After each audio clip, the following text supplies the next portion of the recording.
우리 어린이 주일이었기 때문에 어린이 유아 세례를 베풀었습니다. 그래서 많이 걱정을 했어요. 세례를 어떻게 베풀까? 코로나19 상황. 그래서 집례하는 목사가 마스크를 쓰면 된다. 너무 걱정하지 마라. 우리 또 부목사님이 그렇게 이야기를 해서 마스크를 쓰고 세례를 이렇게 베풀었고, 설교식은 어쩔 수 없이 우리가 방송으로 나가기 때문에 마스크를 벗는 것을 여러분도 이렇게 이해를 해주셨으면 고맙겠습니다. 유대인의 전설에 의하면 하나님께서 모든 것을 만드실 때, 특별히 사람을 창조했을 때 천사들에게 의견을 물어보았다고 합니다.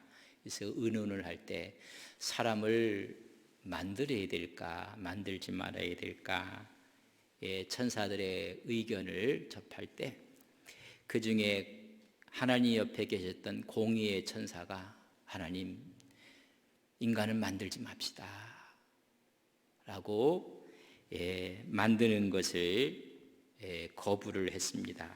만들지 마십시오. 만약에 만들게 된다면 그들은 불의와 또한 강팍하고 온갖 종류의 사악한 일을 하게 될 것입니다 라고 이야기하니까 그 옆에 있는 진리의 천사가 맞습니다. 만들지 맙시다. 그들은 거짓을 일삼을 것입니다. 사람을 속일 것이고 심지어 하나님까지 속일 것입니다. 진리의 천사도 만들지 말자고 이야기를 합니다. 그 옆에 있던 거룩의 천사가, 하나님, 만들지 맙시다. 하나님의 형상대로 만들었다 할지라도 그들은 불순할 것입니다. 심지어 하나님의 거룩성에 대항하고 대적을 하게 될 것입니다. 모든 천사들이 만들지 말자고 하는 것입니다. 그때 한 걸음 앞으로 나서는 사랑과 은혜의 천사가 하나님께 이야기를 합니다. 하나님, 만드셔야 합니다. 만듭시다. 이들을 만들어 놓고 공의를 떠나고 진리를 떠나고 거룩을 떠난다 할지라도 하나님의 부드러운 손길로 저들을 하나님의 진리와 공의와 거룩함으로 제가 인도하도록 하겠습니다. 그때 하나님께서 최종적으로 결정을 내려서 사람을 만들게 되었습니다. 그래서 그들에게 공의와 진리와 거룩과 하나님의 사랑과 하나님의 은혜로 그들을 돌보게 했습니다. 그래서 그들로 하여금 에덴 동산에서 하나님과의 관계 속에 아름답게 살게 했습니다. 너무나 행복한 관계를 형성했습니다. 그래서 에덴 동산은 행복 동산이 되었습니다. 모든 것을 만들고 나서 하나님이 좋았다 했습니다. 사람을 만들고 나서는 심히 좋았다고 이야기를 했습니다. 아담과 하와가 모든 동식물들을 아름다운 행복한 관계를 이루는 행복동산에서 살게 되었습니다. 근데 행복한 관계가 깨지고 말았습니다. 여러분, 욕심이 들어가기 시작한 것입니다.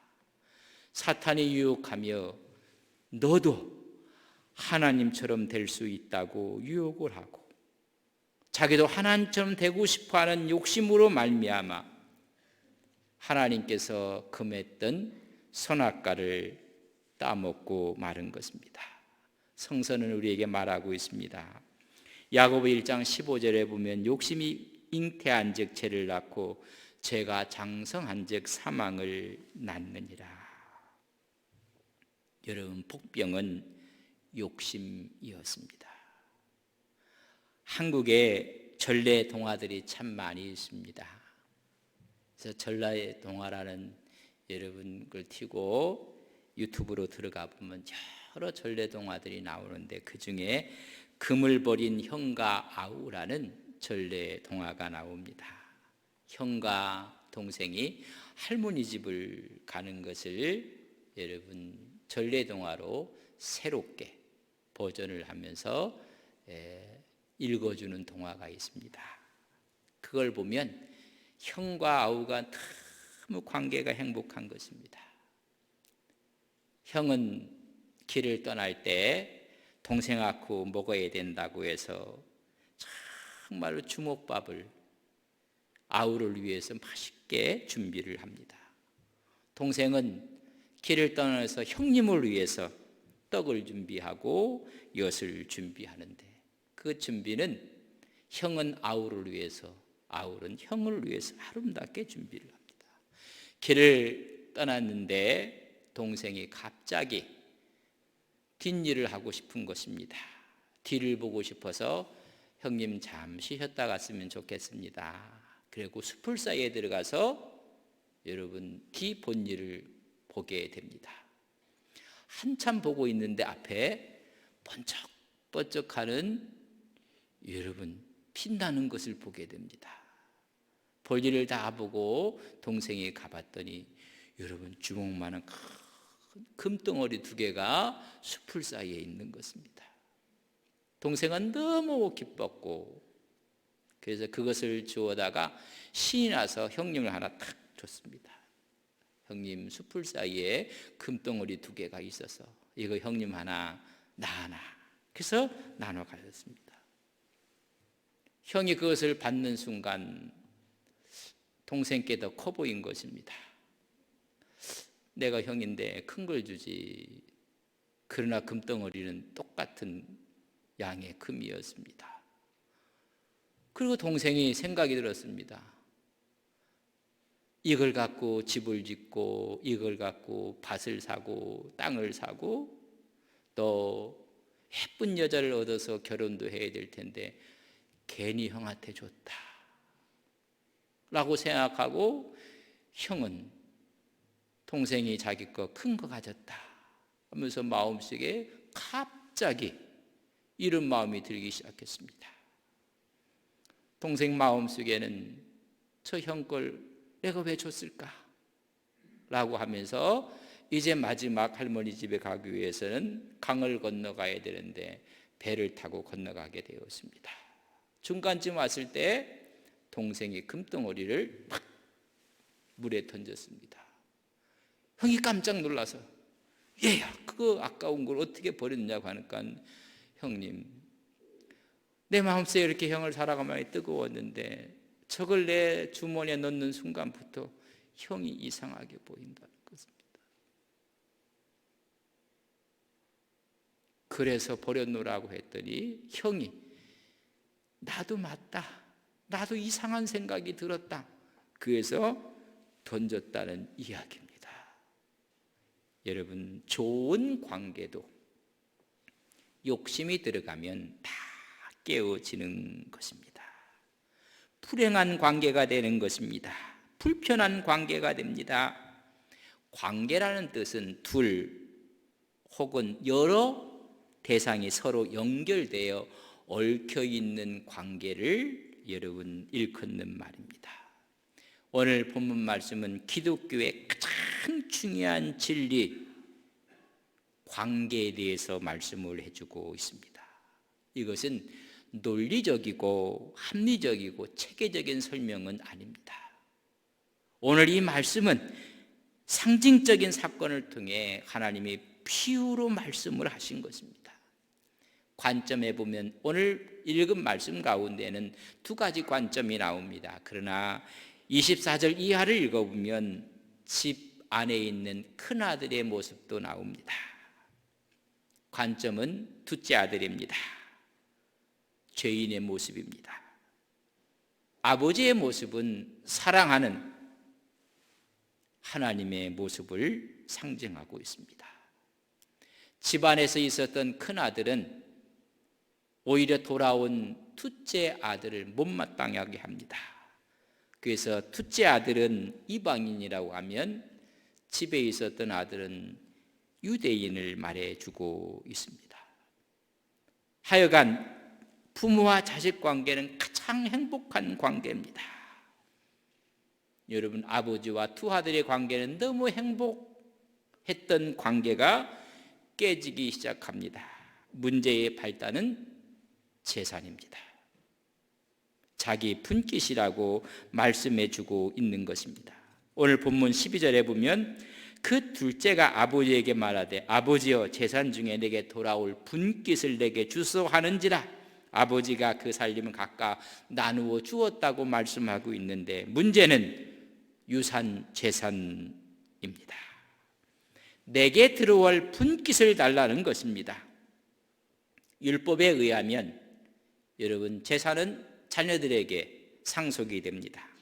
형은 3분의 1을 갖고 동생은 3분의 1을 갖습니다. 부모가 임종에 가까웠을 때, 아니 돌아가셨을 때 당연하게 여러분 유산은 자녀들에게 상속이 되는 것이 법입니다. 근데 아버지가 아직도 건강한데 유산을 지금 달라고 하는 것입니다. 정당한 권리는 아닙니다. 조급한 생각입니다. 불량한 모습입니다. 배은망덕한 모습인 것입니다. 여러분, 문제는 내게 들어올 목을 달라고 하는 것입니다. 내 목, 내 지분, 여러분 그렇게 이야기하는 순간 모든 일은 멈추셔야 합니다. 여러분, 우리가 서로가 같이 일하는 동업 너무 어렵습니다. 그 동업을 하면서 한 마음으로 하기 전에 먼저 내 지분이 얼마인가, 내 목이 얼마인가, 만약에 이런 이야기가 나오면 여러분 다 스톱하셔야 됩니다. 그래서 여러분 동업은 너무너무 어려운 것입니다. 오늘 내 목을 이야기하고 내 지분을 이야기한다는 것은 이미 관계가 깨져나가는 시초라는 것을 아셔야 합니다. 내 지분을 달라는 것입니다. 아들의 생각엔 시기의 문제다. 언젠가는 나한테 돌아올 것이 아닌가. 내 목 당당하게 받을 권리가 있다고 이야기하고 있는 둘째 아들의 모습입니다. 그때 아버지가 아무 이야기를 하지 않고 꾸지람도 없이 돈을 주고 맙니다. 아버지의 생각은 돈이 중요한 게 아니라 나는 아들이 중요하다. 나는 재산이 중요한 것이 아니라 아들과의 관계가 중요하다. 아무런 꾸지람 없이 돈을 줍니다. 자식은 생각하기를 아버지보다 나한테 중요한 건 내 분깃이다, 내 재산이라고 생각을 합니다. 여러분, 생각하는 관점이 다른 것입니다. 아버지는 중요한 게 아들이기 때문에 관계를 깨지 않기 위해서 그들에게 돈을 나누어 주고 말았습니다. 언젠가는 아버지의 마음을, 아버지의 사랑을 깨닫게 될 것이라 생각을 한 것입니다. 돈을 나눠주었더니 오늘 13절에 보면 그 며칠이 안 돼요. 둘째 아들은 재물을 다 모아가지고 먼 나라에 가 거기서 허랑방탕하여 그 재산을 낭비하더라. 한 절로 기록해주고 있습니다. 재산을 받아서 여러분 집을 나가갑니다. 먼 곳으로 갔다는 이야기는 미리 계획을 다 해놓은 것입니다. 그리고 멀리 떠났다는 이야기는 돌아올 생각이 없는 것입니다. 내가 다시는 아버지 집에 돌아가지 않을 것이다. 먼 곳으로 갔습니다. 아들은 재산은 좋고 아버지는 싫은 것입니다. 아니, 아버지의 간섭은 더 싫은 것입니다. 아버지 손이 미치지 않는 먼 곳으로 계약하며 떠난 것입니다. 내 뜻대로, 내 생각대로 살고 싶은 마음인 것입니다. 간섭이 싫다는 것입니다. 여러분, 우리가 하나님의 손길을 떠난다는 것, 아버지의 관심권을 떠난다는 것은 결코 좋은 것이 아닙니다. 우리 인간이 하나님의 관심 밖으로 떠난다는 것은 여러분 죄인 것입니다. 진정한 자유는 하나님 안에 있는 것입니다. 어항 속에 있는 물고기가 답답하다고 해서 어항 밖으로 나가면 자유함을 얻는 것이 아니라 오히려 죽음을 얻게 되는 것입니다. 우리는 하나님 안에서 진정한 자유가 있습니다. 하나님을 떠난 자유는 여러분 방종입니다. 죽음을 이야기합니다. 허랑방탕했다고 이야기를 해주고 있습니다. 아무런 가치 없는 일에 돈을 낭비한 것입니다. 허랑방탕을 아스토스라는 단어를 썼는데 그 단어에 원래 있던 구원받지 못할 일에 다 낭비하는 것입니다. 방탕하는 것을 이야기해 주고 있습니다. 다시 말하면 죄악의 한계성을 뛰어넘어간 것입니다. 방종의 종이 되고 방탕의 종이 됐다는 것입니다. 아버지의 간섭이 싫었던 것입니다. 여러분, 사실 무관심한 것처럼 무서운 것은 없습니다. 간섭은 또 다른 사랑의 다른 꼴이라는 것을 여러분 아셔야 합니다. 사랑을 사랑으로 받지 아니하고 간섭으로 받는 데부터 문제가 생기는 것입니다. 최근의 뉴스에 가슴 아픈 일이 있습니다. 안동 사람이 저 멀리 떠나서 오누이가 살다가 여러분 동생에게 잔소리했다고 여러분 살해했던 사건이 지금 우리는 접하고 있습니다. 아니 누나가 여러분 사랑의 간섭을 잔소리로 생각하는 것입니다. 가슴 아픈 일입니다. 오늘 이 둘째 아들이 잘못 생각하고 있는 게 바로 그런 모습입니다. 사랑을 사랑으로 느끼지 않는 것입니다. 그래서 그는 떠나고 말았습니다. 14절과 15절에 보면 이렇게 기록되어 있습니다. 다 없이 한 후에 그 나라에 크게 흉년이 들어 그가 비로소 궁핍한지라 가서 그 나라 백성 중 한 사람에게 붙어 사니 그가 그를 들로 보내어 돼지를 치게 하였다고 말씀해 주고 있습니다. 여러분 가진 돈 여러분 바로 떨어지고 마는 것입니다. 다 없이 했더니 때마침 흉년이 들었습니다. 그는 남의 집에 종이 되어서 돼지치기를 하게 되는 것입니다. 여러분 돈은 버는 것부터 배워야 합니다. 오늘 이 둘째 아들은 쓰는 것부터 먼저 익히고 배운 것입니다. 유대인의 말 중에 이런 말이 있습니다. 돈의 가치를 모를 때 돈을 주는 것은 자식을 저주하는 것과 같다. 여러분 돈의 가치를 모를 때 돈이 생기면 그 돈은 저주로 돌아온다는 것입니다.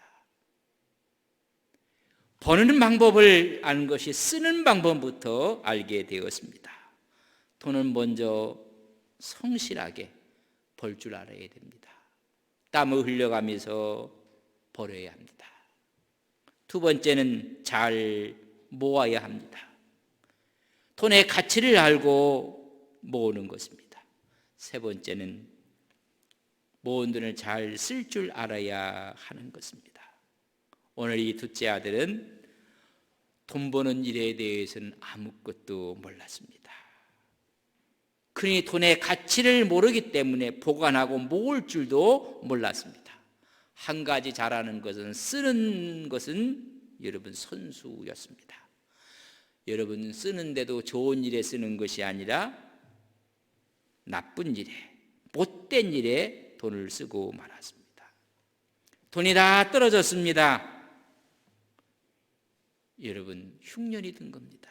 사실 흉년이 들 때 모아두었던 돈이 요긴하게 쓰임을 받게 되는 것인데 여러분 다 낭비하고 말았습니다. 부도덕한 생활에 다 탕진하고 만 것입니다. 드디어 그는 궁핍해졌다고 했습니다. 필참한 상태가 되었습니다.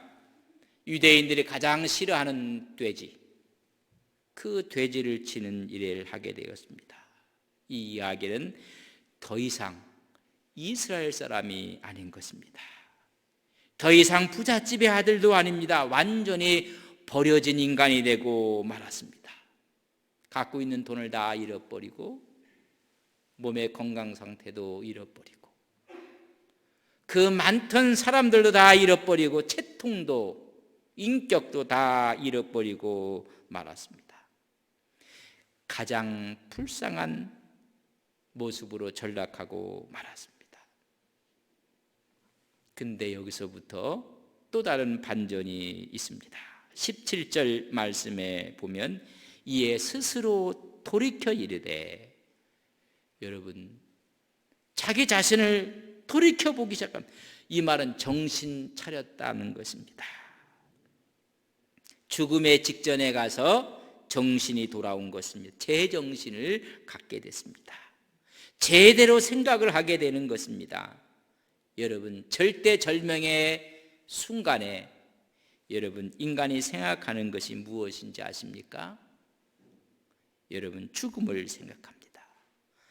오늘 17절에 스스로 돌이켜 이르되 내 아버지에게는 양식이 풍족한 품꾼이 얼마나 많은가, 나는 여기서 주려 죽는구나. 여러분 마지막에 생각하는 것이 모든 것을 다 잃어버리고 이제는 더 이상 내려갈 길이 없고 막다른 골목에 봉착했을 때 사람은 제일 먼저 생각하는 것이 죽음입니다. 죽어야 되겠다. 오늘 이 시대에 희망을 잃으면 여러분 생각하는 것이 죽음을 생각하는 것입니다. 스스로 돌이켜서 처음 생각이 나는 것이 이제 죽겠구나, 죽음의 실존을 발견하게 되는 것입니다. 이제는 철나는 시간입니다. 여기서 끝나면 큰일 납니다. 두 번째 생각을 합니다. 18절입니다. 내가 일어나 아버지께로 가서 이르기를 아버지와 내가 하늘과 아버지께 죄를 지었사오니. 생각나는 게 그 사랑스러운 아버지를 생각을 합니다. 아버지 집을 그리워하게 됩니다. 그리고 하늘을 생각합니다. 여러분 유대인들이 하나님을 함부로 부를 수가 없어서 대용해서 대명사로 쓰는 것이 하늘입니다. 하나님을 생각하게 되었습니다. 거기에는 희망이 있는 것입니다. 우리가 절대절명의 순간에 죽음만 생각하면 여러분 끝납니다. 근데 따스한 아버지의 손길을 여러분 생각을 하는 것입니다. 아니 하나님을 생각을 하게 됩니다. 여러분 마지막에 그의 생각이 어디까지 있느냐면 19절에 보면 지금부터는 아버지의 아들이야 일컬음을 감당하지 못하겠나니 나를 품꾼의 하나로 보소서 하리라. 자기 자신을 되돌아보고 자기 자신을 생각하게 됩니다. 나는 아들 자격이 없다. 나는 품꾼이다. 나는 종이다. 아들이 아니라 종이라고 생각을 하게 되는 것입니다. 당당했던 모습은 없어지고 품꾼이 하느라. 여러분 우리가 생각이 여기까지 갈 때 새로운 희망이 있습니다. 아들의 역할은 못해도 좋으니 내가 아버지 집에 가야 되겠다. 아버지 집에 살고 싶다는 것입니다. 나는 죄인이고 나는 아들의 자격이 없다. 그러나 아버지 집에 살고 싶다. 그 아버지 집에서 아들이 아니라 종으로 살고 싶다. 여러분 희망을 발견하는 것입니다. 인생이 어려울고 힘들 때 나는 내 체면은 이제는 아무것도 아닙니다. 이 아들의 훌륭한 점이 있다면 여러분 자살하지 않은 것입니다. 돌아온 것입니다. 여러분 자살은 반항입니다.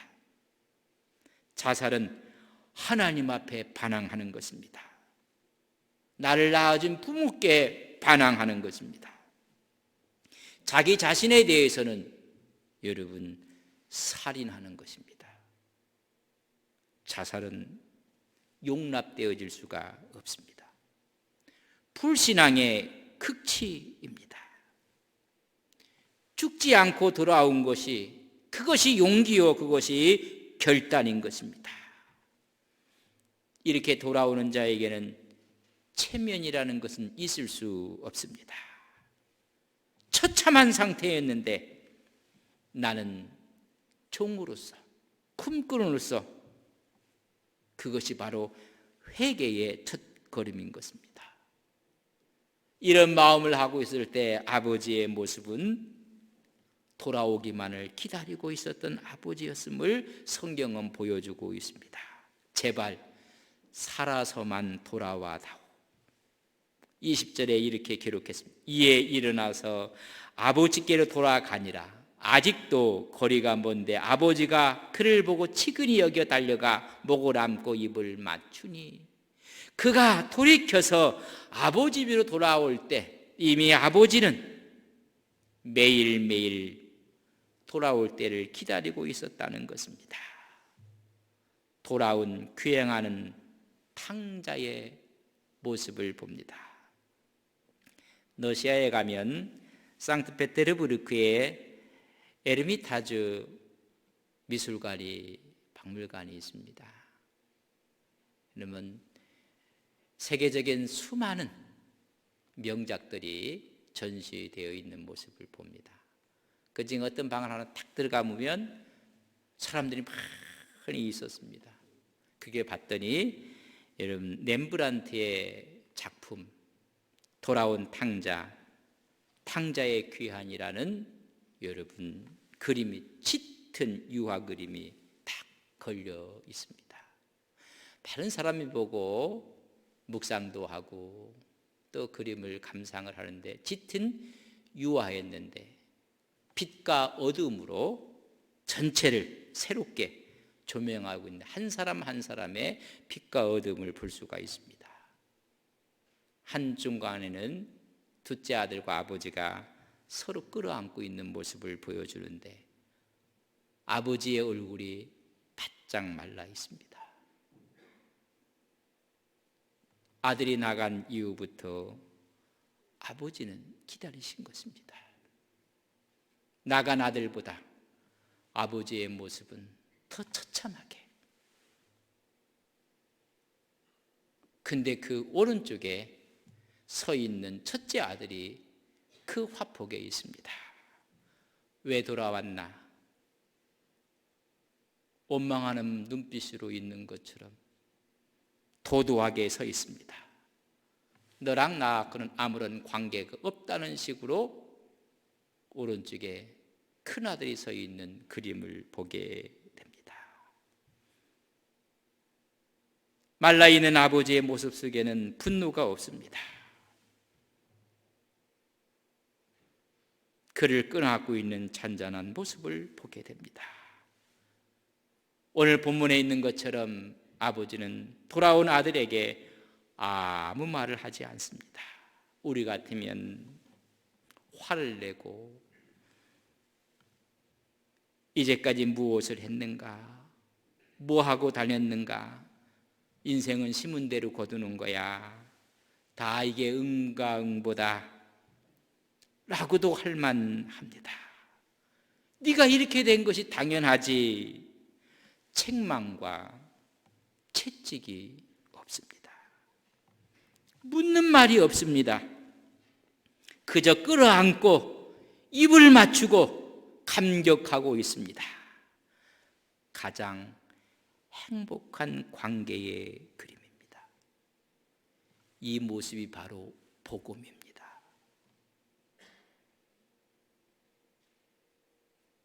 우리는 이유를 밝히라고 합니다. 그러나 돌아온 아들을 끌어안고만 있습니다. 만약에 둘째 아들이 내가 집에 돌아가면 나를 질타할 것이고 나를 책망할 것이고 그렇게 생각했더라면 둘째 아들은 돌아오지 않았을 것입니다. 아마 스스로 목숨을 끊었을지도 모릅니다. 아니면 들판에서 굶어 죽었을 수도 있습니다. 집으로 안 왔을 것입니다. 그러나 이 둘째 아들은 집을 나갔을 때 적어도 아버지에 대한 것을 알고 있었습니다. 아버지를 믿었기 때문에 돌아온 것입니다. 아버지가 준 사랑 때문이었습니다. 여러분 잘 보십시오. 그가 떠날 때 율법적으로 아버지께 내놓았습니다. 나에게 돌아올 품깃 아닙니까? 내 목이 아닙니까? 아버지는 거기에 대해서 말하지 않고 사랑과 은혜로 그의 돈을 주었습니다. 아들이 돌아올 때도 율법적인 사고를 갖고 들어옵니다. 나는 이제 죄를 졌기 때문에 아들이 아니다. 나는 품꾼이다. 나는 아들이 아닙니다. 라고 율법적인 마음으로 돌아왔을 때 아버지는 끌어안고 입을 맞춥니다. 은혜로 그를 감싸는 것입니다. 이 율법적인 이야기에 아버지는 아무런 대응을 하지 않습니다. 못 들은 척합니다. 그리고 종들에게 이야기를 합니다. 22절에 보면 아버지는 종들에게 이르되 제일 좋은 옷을 내어다가 입히고 손에 가락지를 끼우고 발에 신을 신기라. 지금 아들은 열심히 아버지 잘못했다고, 나는 아들의 자격이 아니라 품꾼으로 써달라고 이야기하는데 들은 척하지도 않습니다. 둘째 아들은 이 사실을 아는 것입니다. 율법으로 나오는 아들에게 아버지는 은혜로 다가가고 있습니다. 제일 좋은 옷을, 영광과 신부를 회복시키는 것이고, 가락기를 끼우라는 건 권세에 대한 상징이고, 신을 신기라는 것은 너는 종이 아니라 아들이다.